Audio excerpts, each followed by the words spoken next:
السلام عليكم ورحمة الله وبركاته. ازيكم يا حبايبي، عاملين ايه؟ كل سنة وانتم طيبين. بمناسبة رمضان انا هعمل لكم النهاردة العصير البرتقال بالجزر. كل سنة وانتم طيبين. بقى بكرة رمضان وبنعمله دلوقتي ليلة رمضان.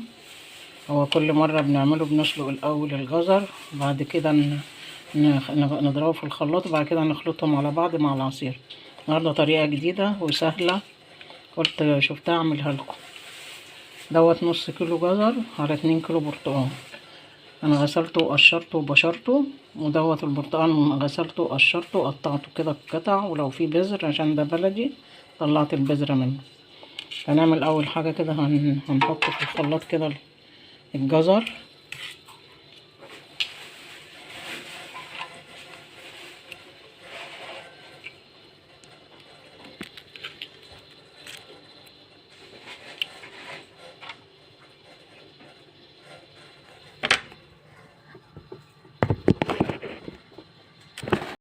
بس انا حطيت كده نص كمية الجزر وعليها مية كده، حطيت عليه نصها مية كده وهخفقه.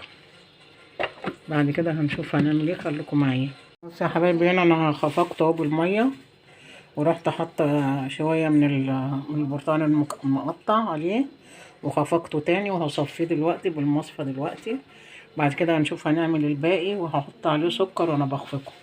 السكر حسب ما انت عايزه، حسب ذوقك انت، حسب ما انت حابه، مسكر قوي مظبوط. السكر ده حسب رغبتك. انا كده هصفي دوت في المصفى، وهحط بقيته واخفقه برضو بالميه، واحط البرتقال يتخفق واحط عليه سكر. خليكم معايا بقى اوريهولكوا في الاخر. بصوا يا حبايبي، هنا بعد ما خفقته وخلصت اهوت وصفيته اهو.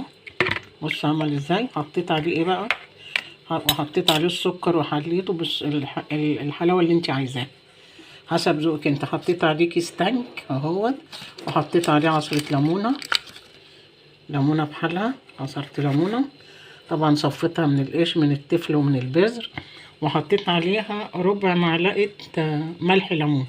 الملح الليمون ده بيبقى مادة حافظة، وعشان يديله المزازة وطعم البرتقال. بص لونه عامل ازاي، وكأنك عاملة عصير جزر صافي وعاملة عصير برتقال صافي.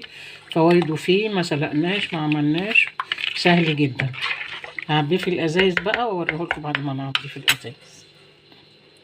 اهو يا حبايبي بعد ما صبيته في الازايز، هو طبعا مركز، عايزه تخففيه خففيه براحتك، عايزه تشربيه مركز كده بس ممكن تخففيه يعني.